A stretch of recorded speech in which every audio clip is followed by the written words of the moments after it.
Teka lang, ha? Oh, mahal! Oh, kamusta ka na dyan? Ayos naman, mahal.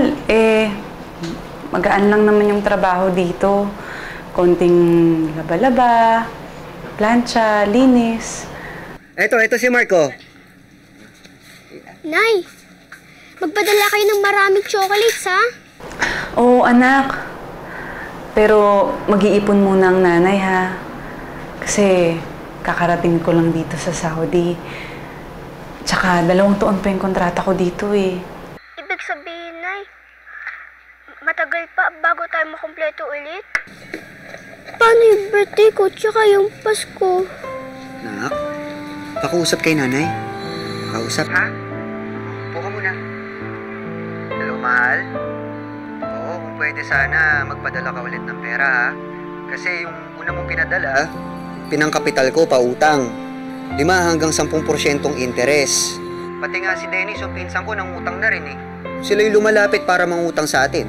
Tapos ako, nandito sa bahay, nakabantay sa mga anak natin. Oo, sige, mahal.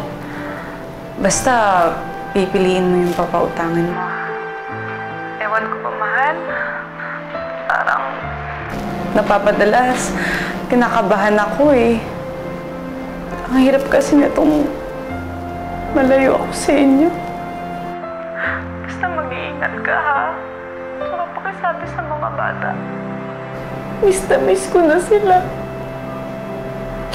Nasabi sa kanila, miss na miss ko na yung mga yakap nila.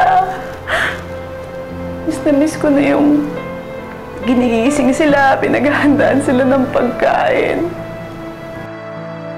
Tsaka, mahal, pakisabi sa kanila, miss na miss ko na yung mga yakap nila. Pati yung yakap mo.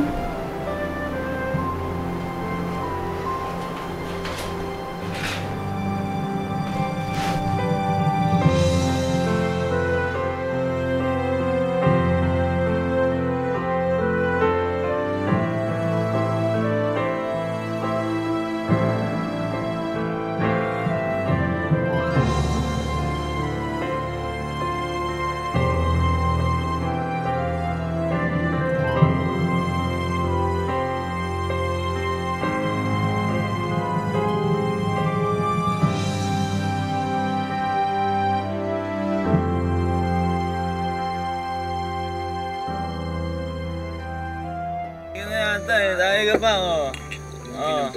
Gamitin na yan! Ano na? Gamitin? Gamitin na yan! Oh! Bakit mo ako sinagsak? Ang galing mo arte nito, ah! Ha? Ay ba natin ito, eh? Dennis, insan. Nandito ka lang pala, eh. Kanina pa kita hinahanap. Nagtataguan mo ba ako? May nagtatago ba na nakipag-inuman? Insan, yung utang mo hindi mo pa binabayaran. Alam mo lang, pinapabayaan mo naman ako sa mga kaibigan ko, eh. Inom ka muna. Di, insan. Hintay ako sa bahay. Isa lang, tagay lang. Isa. Di nga pwede.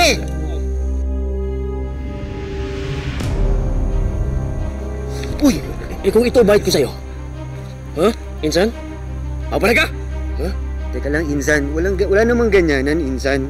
May 2 akong anak na naghihintay sa akin sa bahay. Di magandang biro yan, insan. Sa pagkakaalam ko, ang bubuhay sa inyo si Linda. Ikaw, inutil. Tagalaba. Tagaluto. Uto-uto. Uto! Yabang mo, insan, ha? Di ka na nga nakakabayad ng insulto ka pa? Ikaw, puro ka lasing kasama ng mga yan. Puro ka utang. Wala ka naman palang pambayad. O sino sa atin ang inutol ngayon? Ikaw naman pala eh! Oh, Bayad ka na! Wala pala. Ikaw mo naman yung... Ikaw pala! Oh!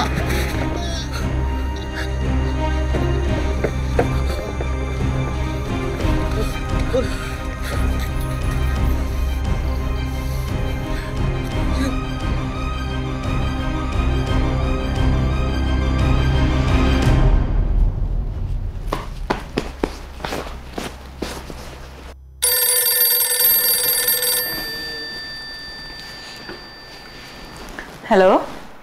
Hello? Can I please talk to my Auntie Linda? Pearl? Ah, Pearl! Si Linda to! Oh, Bakit napatawag ka? Di ba sabi ko naman sa'yo pag may emergency lang? Pearl, bakit? May nangyari ba sa mga bata? Nagkasakit ba? Wala naman. Okay naman yung mga bata. Mabuti naman yung kalagayan nila. Oh, bakit napatawag ka? Linda, huwag kang mabibigla, Kasi si Naldo nasaksak. Wala na si Naldo. Patay na yung asawa mo.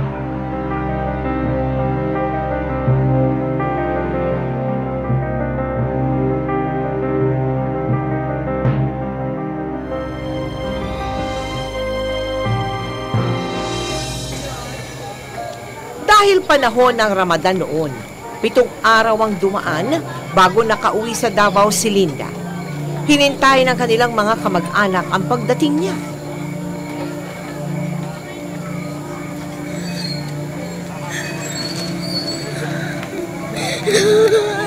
Ay, wala na si tatay.